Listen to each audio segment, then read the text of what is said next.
जय हिंद दोस्तों, मैं शिवम गुप्ता स्वागत करता हूं आपका रोजगार अंकित पर। उम्मीद करता हूं आप सभी अच्छे होंगे, बेहतरीन होंगे, जिंदाबाद होंगे, एकदम शानदार होंगे और यूपीपीसीएस 2026 में फॉर्म भरने के लिए एकदम तैयार होंगे। तो फॉर्म भरने से पहले सबसे पहला जो हमारा स्टेप रहता है यहाँ पर वो रहता है ओटीआर का।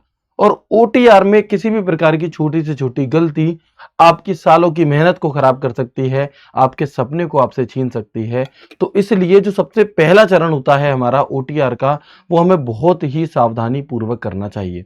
अब आप में से काफी सारे साथी ऐसे भी हो सकते हैं जिन्हें यही नहीं पता कि आखिरकार ये ओटीआर है क्या, क्या होता है आखिर ओटीआर। तो मैं बताना चाहूंगा कि ओटीआर का मतलब होता है वन टाइम रजिस्ट्रेशन। यानी कि जिन लोगों ने यूपीपीसीएस की वेबसाइट पर अभी तक कोई भी फॉर्म फिल नहीं किया है, तो अब हर अलग अलग संस्थाएं क्या कराने लगी हैं, एक अपना ओटीआर करा लेती हैं। क्योंकि फॉर्म फिलिंग की जो प्रोसेस होती है वो बहुत बड़ी होने लगी है। और कई बार ऐसा होता है कि जब लास्ट डेट हमारी फॉर्म की आ रही होती है तो उस टाइम पर उतने ज्यादा स्टेप्स से गुजर पाने में बहुत समय लग जाता है, जिस वजह से वेबसाइट्स वगैरह दिक्कत करने लगती हैं। तो सभी ने क्या करा, चाहे वो रेलवे हो, चाहे वो या आपका यूपीपीसीएस आयोग हो, या वो आपका हमारा कोई भी एसएससी हो, सब में ये होने लगा है कि एक ओटीआर करा लिया जाता है। यानी कि उसमें आपकी ऐसी बेसिक डिटेल जो चेंज नहीं होगी, लाइक आपका नाम, आपके पिताजी का नाम, आपका जेंडर, आपकी डेट ऑफ बर्थ, आपकी क्वालिफिकेशन 10th की 12th की, वो सब एक बार में ही आयोग अपने पास सेव करके रख लेता है और आपको एक नंबर दे देता है। तो वो ओटीआर हो जाता है, फिर आपको एक नंबर मिल जाता है, जिससे कि जब आप फिर फॉर्म भरने जाते हैं बाद में कभी, तो आपको दोबारा ओटीआर करने की जरूरत नहीं पड़ती, आपको फिर से वो सारी डिटेल भरने की जरूरत नहीं पड़ती। आप सिर्फ उस नंबर को डालेंगे तो सारी डिटेल आपकी ओटीआर से ही उठा ली जाती है। इसलिए ओटीआर को बिल्कुल सही तरीके से करना बहुत ज्यादा जरूरी हो जाता है, क्योंकि आप जितने भी फॉर्म आगे भरेंगे, है ना, वो सब में आपका, अगर वो यूपीपीएससी के थ्रू है तो उसमें आपको ओटीआर यही वाला लगेगा सब में। बस एक बार जीवन में आपको ओटीआर करना पड़ेगा। तो बिल्कुल कैसे करना है, क्या गलती नहीं करनी है, एक एक स्टेप बाय स्टेप सब चीजें हम यहाँ पर जान रहे होंगे। ठीक है, तो सबसे पहले हम यहाँ पर बात करेंगे कि आप सभी को पता है 25 जून 2026 को नोटिफिकेशन आता है और फॉर्म फिलिंग भी इसी से शुरू हो जाती है। 27 जुलाई तक आपकी लास्ट डेट है। अक्सर ऐसा देखा जा रहा है कि जब आप मतलब तैयारी करते हैं, लेकिन जब हम फॉर्म भरते हैं तो हम सोचते हैं कि हम कुछ दिनों बाद फॉर्म भर देंगे, लेकिन लास्ट डेट आते आते वेबसाइट चलना बंद हो जाती है और बहुत सारी अलग अलग दिक्कतों का सामना करना पड़ता है। और कई साथी ऐसे होते हैं जो सालों साल मेहनत कर रहे थे, लेकिन उसका उनका किसी कारणवश फॉर्म ही नहीं भर पाता। तो आपको फॉर्म भरने में बहुत ज्यादा देरी नहीं करनी है। यदि आपने अभी तक कभी ओटीआर किया ही नहीं है तो आपके लिए यह बात और ज्यादा विशेष तौर पर जरूरी हो जाती है, क्योंकि यहां पर मेंशन किया गया है कि those candidate who have not obtained OTR number must obtain it from commission website 72 hour before the submission of online application. यानी कि यदि आपने जीवन में कभी भी ओटीआर नहीं किया है आयोग की वेबसाइट पर, तो ओटीआर कर लो, क्योंकि ओटीआर करने के 72 घंटे के बाद ही आप अपने एप्लीकेशन फॉर्म को भर सकते हो। मतलब जो लोग पिछली साल या उससे पहले 4 महीने, 4 दिन पहले, 10 दिन पहले, 15 दिन पहले कभी भी ओटीआर कर चुके हैं, वो तो 25 तारीख से ही फॉर्म फिल कर सकते थे। लेकिन जिन्होंने कभी ओटीआर किया ही नहीं है, उन्हें, जैसे आज मैं आपको ओटीआर करना सिखाऊंगा, तो अगर आपका आज ओटीआर फाइनल सबमिट होगा ना, तो आपको 3 दिन बाद ही आप फॉर्म भर पाओगे। सोचो, जो बच्चा 26 तारीख को अपना ओटीआर करेगा तो वो तो फॉर्म ही नहीं भर पाएगा फिर। तो इसलिए आपको ओटीआर तो अभी कर ही लेना है हर हाल में।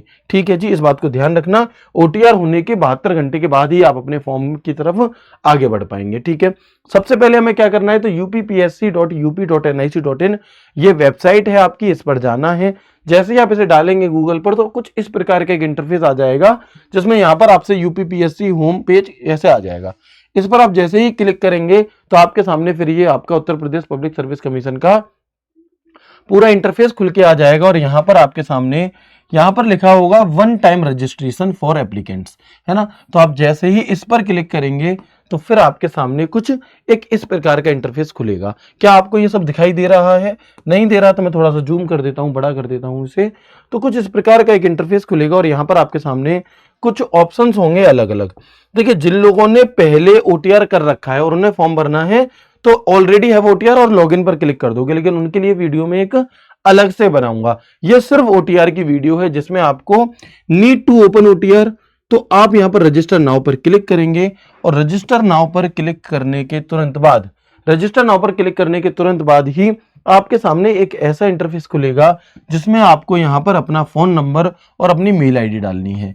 ध्यान दें कि अगर आप भले ही किसी साइबर कैफे पर जाकर फॉर्म भरवाएं, लेकिन मेल आईडी और फोन नंबर अपने ही डालें, और ऐसी मेल आईडी डालें जिसका अगर पासवर्ड आप भूल जाओ तो फॉरवर्ड करके ओटीपी आ जाए। कई बार हम लोग क्या करते हैं कि फोन नंबर, कोई मेल आईडी ऐसी है हमारे फोन में जो एक ऐसे फोन नंबर से लिंक है जो फोन नंबर खो चुका है, और उस आईडी का हम पासवर्ड भूल गए, फिर बाद में जरूरत पड़ रही है तो काम ही नहीं बन रहा।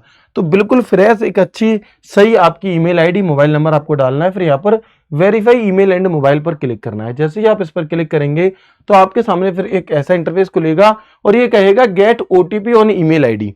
तो आप यहाँ पर जैसे ही get OTP on email ID और गेट ओटीपी ऑन मोबाइल करोगे तो फिर आपके मोबाइल पर और आपकी ईमेल आईडी पर ओटीपी आ जाएगा। फिर यहां पर आपको देखने के लिए मिलेगा वेरीफाई ईमेल आईडी। तो आप जैसे ही वेरीफाई ईमेल आईडी और वेरीफाई मोबाइल नंबर पर क्लिक करेंगे और फिर क्लिक हियर, अगर कुछ एडिट करना था मेल आईडी वगैरह में तो करेंगे, नहीं तो इन पर वेरीफाई करने के बाद आपके सामने ऐसे ऑप्शन आएगा। तो जैसे ही वेरीफाई हो जाएगा तो वेरिफिकेशन स्टेटस पे टिक लग जाएगा और फिर यहां पर आ जाएगा आपका क्लिक हियर टू प्रोसीड।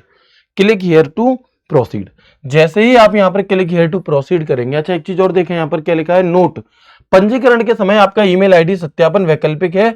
आपको ओटीआर नंबर जारी करने के 30 दिनों के भीतर अपना ईमेल भी सत्यापित करना होगा। मतलब जब ओटीआर कर रहे हैं तो ऑप्शनल में आ रहा है ईमेल आईडी, लेकिन आप साथ के साथ ही कर लो तो ज्यादा बेहतर है। ठीक है, फिर क्लिक हियर टू प्रोसीड पर क्लिक करेंगे तो फिर से एक ऐसा इंटरफेस खुलेगा और यहां पर अब की बार आपको अपना फोटो और अपने सिग्नेचर को अपलोड करना होगा, है ना।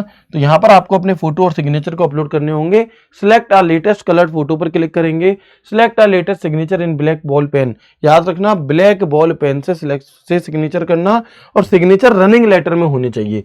रनिंग लेटर मतलब सारे लेटर स्मॉल नहीं होने चाहिए या सारे कैपिटल, ऐसे जैसे शिवम करना है मुझे तो ऐसे नहीं होना चाहिए कि सारे कैपिटल होंगे।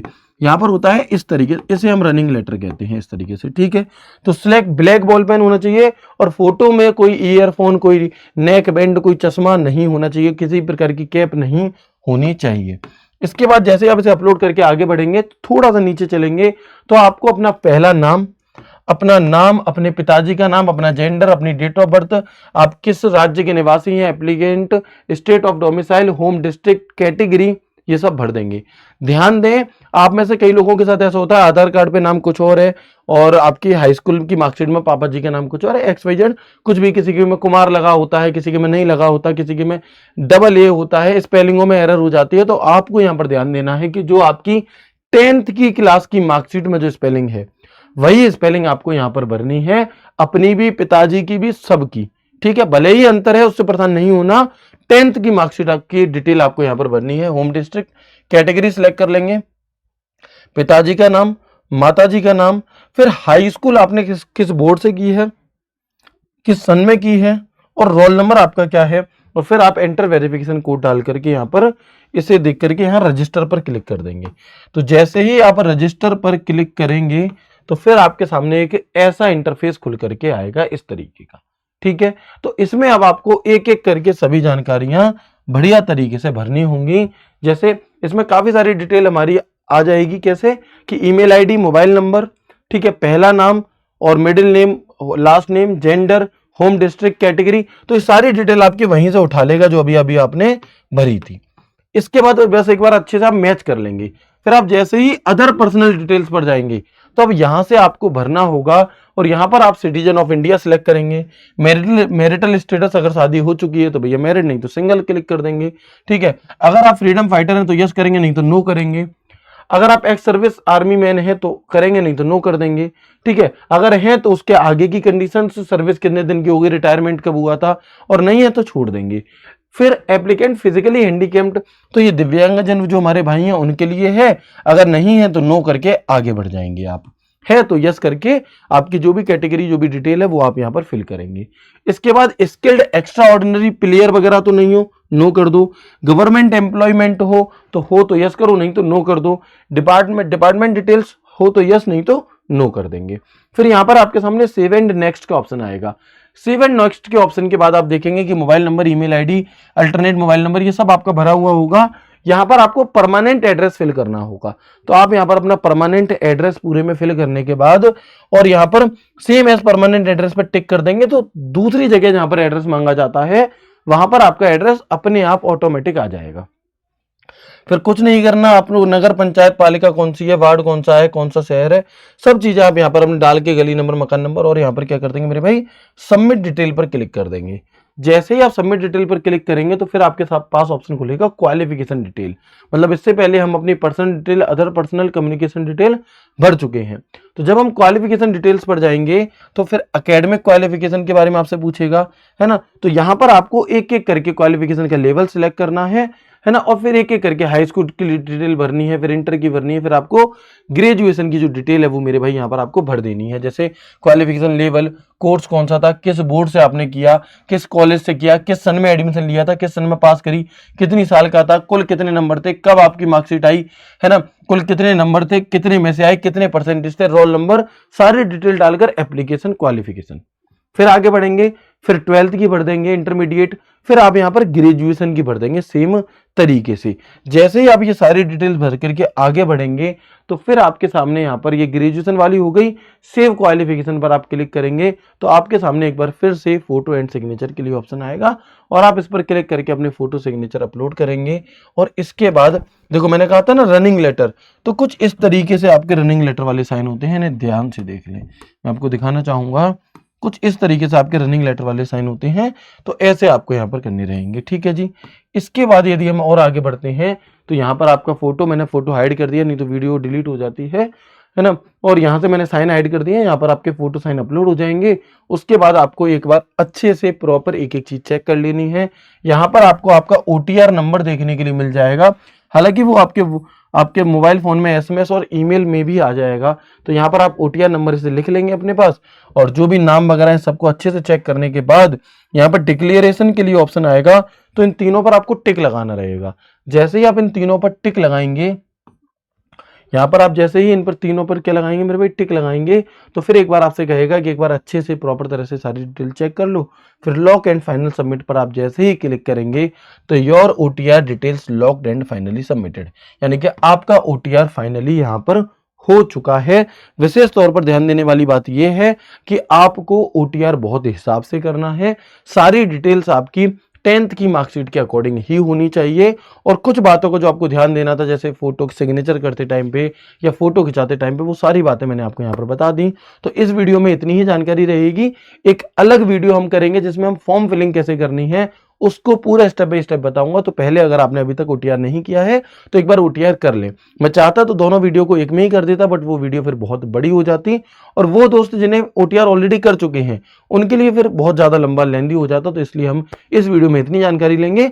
नेक्स्ट वीडियो आपकी कल आपको देखने के लिए मिल जाएगी, जिसमें प्रॉपर फॉर्म फिल कैसे करना है। तो पहले OTR कर लीजिए, फिर आप अपने फॉर्म फिल को भी स्टेप बाय स्टेप एक बार देख करके जरूर कीजिएगा। हो सकता है कि आपको ऐसा लगे कि अरे ये तो सब हम कर लेते, ठीक है, लेकिन एक बार वीडियो देख करके करने में कोई बुराई नहीं है, क्योंकि कई बार कुछ की पॉइंट्स ऐसे होते हैं छोटे से, एक छोटी सी सिली मिस्टेक से भी चीजें गड़बड़ हो जाती है। मैं उम्मीद करता हूं सारी चीजें आपको अच्छे समझ में आई होंगी। बाकी आपके मन में यदि कोई डाउट है तो इसी वीडियो के नीचे कमेंट बॉक्स में कमेंट करके बता दीजिएगा। मैं उन सारे डाउट्स को कलेक्ट कर लूंगा, और जब फॉर्म फिलिंग वाली वीडियो बनाऊंगा तो उसमें उन डाउट्स के जवाब देने की कोशिश करूंगा। तब तक के लिए राधे राधे, जय श्री कृष्णा, जय हिंद।